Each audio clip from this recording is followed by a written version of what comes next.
Bonjour tout le monde, aujourd'hui je vais vous apprendre à faire des disques et plaquettes sur une 208 phase 2.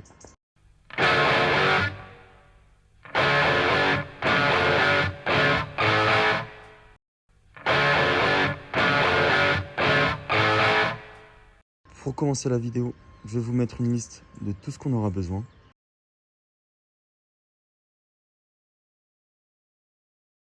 Alors tout d'abord, je vais vous montrer comment placer le cric, parce qu'il y a un point de levage. Il faut faire attention, sinon on peut casser pas mal de choses. Vous voyez ici, avec le petit trou, c'est ici qu'on va placer le cric, en fait. Et là, on va lever. Donc le cric est bien placé, il est comme ça, il est levé. Et là, on va pouvoir commencer à lever au max pour laisser la roue en lévitation pour l'enlever. Donc voilà. Pour enlever l'enjoliveur, rien de plus simple, on le prend par ici et on tire. Ensuite, on prend soit une croix, soit une clé, je vais vous montrer.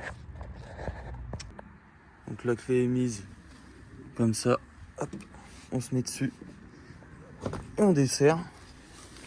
Donc pas besoin de faire plus, c'est pour après qu'on levera, ce sera bon. Donc on fait les 4 comme ça. Moi j'ai pas de...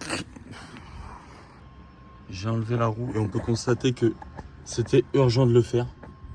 Donc là on voit la plaquette ici. Mais le plus important c'était vraiment le disque. Le disque est vraiment hors cote. On sent vraiment le gros écart. Donc là c'était vraiment à remplacer au plus vite. Donc après avoir mis le tournevis, on prend son petit cliquet, on le met en mode dévissé, du Torx 30 et on y va. C'est bon, tout est dévissé. On laisse quand même les vis dessus. C'était juste pour vraiment les dégripper. En fait ça tient le disque pour pas qu'il bouge après. Donc c'est une petite technique que je vous donne.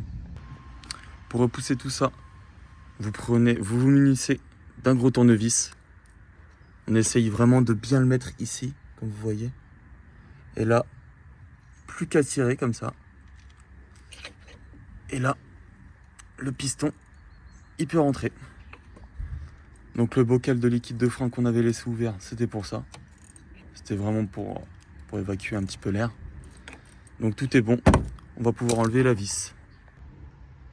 Alors pour enlever ces petites vis là, et ici, ce qui tient les plaquettes, donc avec l'étrier, vous munissez d'un gros cliquet, douille de 13. Vous pouvez aussi prendre une clé plate de 13. On la met directement là-dedans.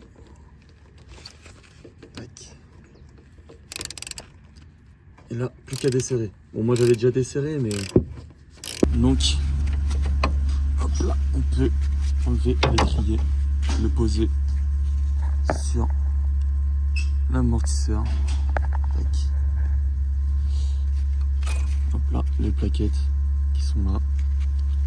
Je les avais déjà changées, donc elles sont pas trop mal encore. Bon, les vis étaient grippées. Et grippé beaucoup. Du coup, j'ai dû sortir le grand jeu. J'ai dénudé mon gros cliquet. J'ai pris une grosse barre en métal. Attendez. Je l'ai mis dedans. Tac. Et j'ai pu faire ça. Donc, petit tips, au cas où si votre vis d'étrier est bloquée. Faites ça. Donc, on dévisse les vis d'étrier.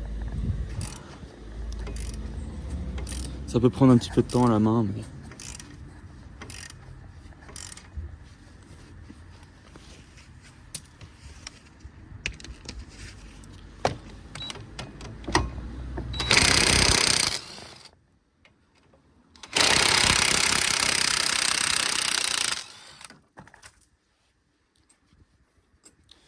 Les vis enlevées, du col enlevé.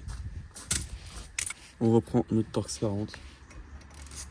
On enlève les vis qui sont à l'avant du disque qu'on qu'on avait desserré au préalable.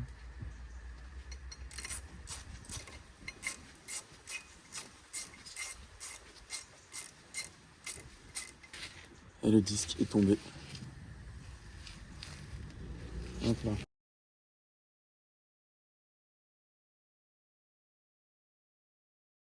Toujours prendre du nettoyant frein et vraiment bien dégraisser ça.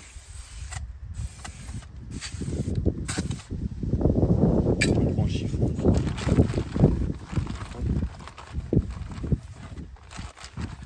Ensuite, de l'autre côté.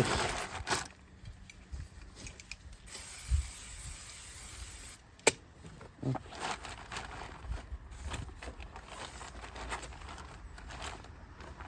Donc, ici sur les 208, on voit bien, c'est ici, c'est un petit peu renfoncé. Hop, on remet bien dans les petits trous des vis de Torx 40. On prend la vis, on visse tout ça.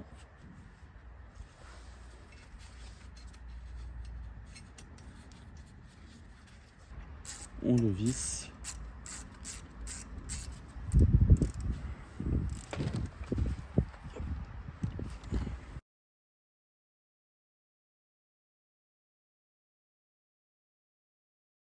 On prend le support d'étrier avec nos nouvelles vis de support.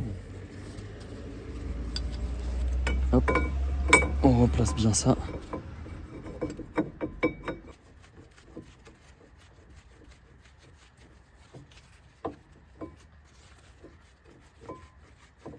Trouve aussi ces vis. Allez-y, pas de main morte, hein. Vous pouvez y aller. Hop.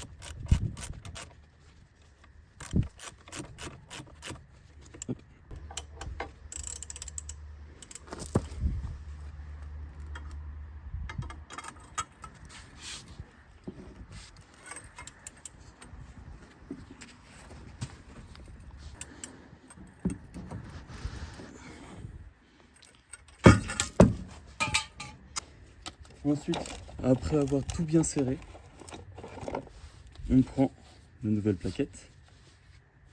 Donc des fois, attention, il peut y avoir des détrompeurs. Sur les 208, il n'y en a pas. Ça devrait aller. Donc notre graisse cuivrée, là, c'est de la graisse qui résiste à la chaleur. Donc si vous ne mettez pas ça, ça couinera en fait. C'est grâce à ça que ça couine pas les freins. Qu'on met bien sur les bouts. Ne pas mettre sur la plaquette parce que c'est mieux. Hop, on la replace comme ça. On la pousse. Elle est mise. On fait de même pour l'autre côté. Tac.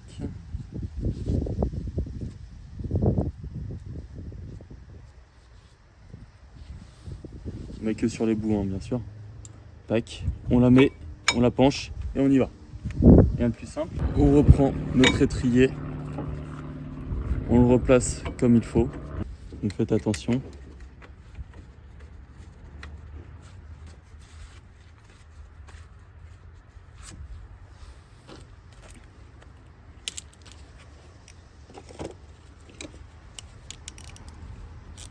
Du coup, on reprend notre 13. Attention, des fois, les vis qui nous redonnent, ça peut être du 12. Donc, rien de grave. Juste prenez une douille de morte aussi pour le serrage. Hein. Important. Hop. Tout est bien serré. Et c'est tout bon.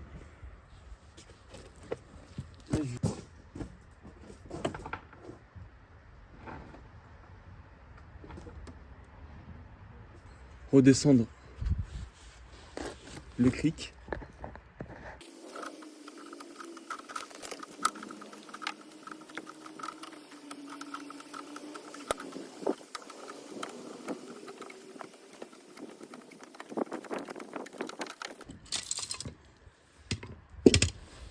Ensuite, très important, prendre une clé dynamométrique et la serrer à 110 Nm sur chaque vis.